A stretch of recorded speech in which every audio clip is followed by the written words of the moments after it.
ഒരു കോൾ ഉണ്ട്. കോളോ? അതെ, ഇന്റർനാഷണൽ കോൾ. International call. എന്താണ് നമ്മൾ ആ യുവതീ പ്രവേശന വിധിയുമായി ബന്ധപ്പെട്ട് കണ്ടത്? അതിനോട് തിടുക്കപ്പെട്ട് അവിടെ യുവതീ പ്രവേശനം സാധ്യമാക്കുന്നത് എന്തോ കുത്തി പറയുന്ന പോലെ എനിക്ക് ഫീൽ ചെയ്യുന്നുണ്ട് കേട്ടോ. കുത്തിയില്ലല്ലോ, കുത്താൻ പോണല്ലേ ഉള്ളൂ. ആ സാധ്യമായി വരുന്നത് അതെങ്ങനെയാണ് നടന്നത് എന്നൊക്കെ നമുക്ക് അതിന്റെ അണിയറ കഥകളൊക്കെ എല്ലാവർക്കും അറിയാവുന്നതാണ്. നമ്മളെയാണല്ലോ മച്ചമ്പി. ശരി, ഞാനിപ്പോഴും എന്തെങ്കിലും അണിയറ കഥ ഉണ്ടോ എന്നുള്ളത് നിങ്ങൾ അങ്ങനെ ഒരു വർത്താനം അല്ലല്ല, നിങ്ങൾ എന്തോ മനസ്സിൽ വെച്ച് പറയാണ്. നോക്കൂ, ഒരു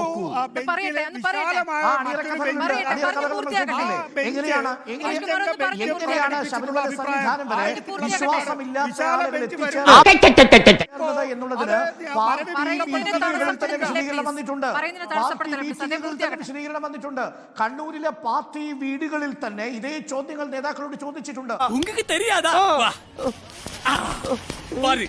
വിശ്വാസമില്ലാത്ത യുവതികളെ ശബരിമലയിലേക്ക് കൊണ്ടുപോകാൻ മുന്നിട്ടിറങ്ങിയത് ആരാണ്? പോലീസ് അവർക്ക് പടച്ചട്ട കൊണ്ടുപോയി കൊടുത്തത് ആരാണ് എന്ന ചോദ്യം ഞാനല്ല എം വി നികേഷ് കുമാർ ചോദിച്ചത്. കണ്ണൂരിലെ പാർട്ടി ഗ്രാമങ്ങളിലെ വീടുകളിലെ സ്ത്രീകൾ തന്നെ പുറത്തിറങ്ങി ചോദിച്ചിട്ടുണ്ട്. അതവിടെ നിൽക്കട്ടെ, ഞാൻ അതിലേക്ക് പോകുന്നില്ല.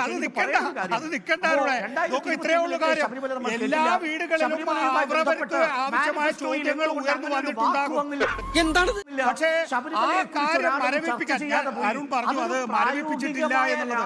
വളരെ നിയമപരമായി ഒരു 5 അംഗ ബെഞ്ച്, വിശാല ബെഞ്ചിനെ ആ കേസ് ഒരു പാർട്ടിയുടെ പ്രായോഗികമായിട്ടുള്ള രാഷ്ട്രീയ തന്ത്രമാണ്. അതിനെ തെറ്റു പറയാൻ കഴിയില്ല. പറഞ്ഞവനെ ഇങ്ങോട്ട് വിളിച്ചോണ്ടാ അടിച്ചവന്റെ കർണക്കുട്ടി ഞാൻ പൊട്ടി. ഇപ്പോഴത്തെ നിലപാട് ശബരിമലയിലെ സ്ത്രീ പ്രവേശം വേണമെന്നു തന്നെയാണ്. വലിയ പുല്ലൊന്നും അല്ല, നമുക്കറിയാം അവന്റെയൊക്കെ കഥ. ജീവനുള്ള ഒരു പാർട്ടിയെ സംബന്ധിച്ചിടത്തോളം അത്തരത്തിലുള്ള ചോദ്യങ്ങൾ ഉണ്ടാവും, തെരഞ്ഞെടുപ്പിൽ തിരിച്ചടികൾ ഉണ്ടാവും. ആ തെരഞ്ഞെടുപ്പിലെ തിരിച്ചടികളിൽ നിന്ന് മറികടക്കണം, അത്രേ ഉള്ളൂ. മറികടക്കുമ്പോൾ അത് മിണ്ടാതിരിക്കുന്നില്ല. അതെനിക്ക് ഇഷ്ടായി. എന്നാലല്ലേ തിരിച്ച് ഞങ്ങൾക്ക് ഒരു നമ്പർ ഇടാൻ പറ്റുള്ളൂ. ഇപ്പോഴും CPM-ന്റെ നിലപാട്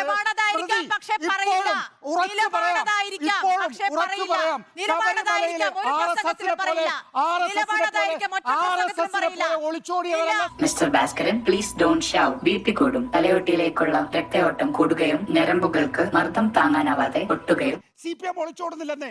ശബരിമലയിലെ സ്ത്രീ പ്രവേശനം വേണം എന്നും കൃത്യമായ നിലപാടെടുക്കുന്ന പാർട്ടിയാണ് CPM.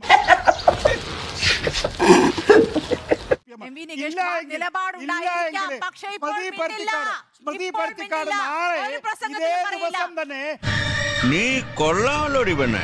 ഒരു നിമിഷം, 2020 ശേഷം ശബരിമല ഒരു മനുഷ്യാവകാശ പ്രശ്നമാണെന്നോ ഭരണഘടനാ വിഷയമാണെന്നോ പുറത്ത് സമൂഹത്തിന് മുന്നിൽ ഒരു പ്രസംഗത്തിലോ പ്രസ്താവനയിലോ ഏതെങ്കിലും CPM നേതാക്കൾ പറയുന്നത് എം വി നികേഷ് കുമാർ കേട്ടിട്ടുണ്ടോ?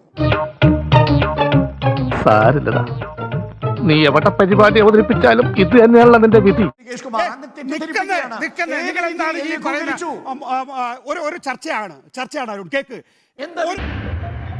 ഈ തെണ്ടി എന്തിനാ അവിടെ കയറിയിരിക്കണേ? അതാ ഞാനും ആലോചിക്കുന്നത്. പിടിച്ചു മാറ്റവനെ. ഇപ്പൊ മാറ്റി തരാം. ഇവരൊക്കെ ആരാ? ഒരു വിശാലമായ ഭരണഘടനാ ബെഞ്ചിന് വിട്ടാൽ പിന്നെയും ആ പ്രശ്നത്തിൽ ഇങ്ങനെ കിടന്ന് കളിക്കണമെന്നാണോ പറയുന്നത്? പിന്നെ ആ പ്രശ്നത്തിൽ കിടന്ന് കളിക്കണം. ഇതെന്താ ഇത്? മതത്തിന്റെയോ ജാതിയുടെ അടിസ്ഥാനത്തിൽ രൂപീകരിക്ക പാർട്ടിയാണോ ഇത്? നിങ്ങൾ എന്താണ് എന്നോട് ഇങ്ങനെ നികൃഷ്ടമായി പെരുമാറുന്നത്? ഒന്നുമില്ലെങ്കിൽ ഞാനൊരു സാഹിത്യകാരനല്ലേ, ആ ഒരു മതിപ്പെങ്കിലും എനിക്ക് തരണ്ടേ? നീ ചിന്തിച്ച് തീരുന്നിടത്ത് ഞാൻ ചിന്തിച്ചു തുടങ്ങും. See you soon.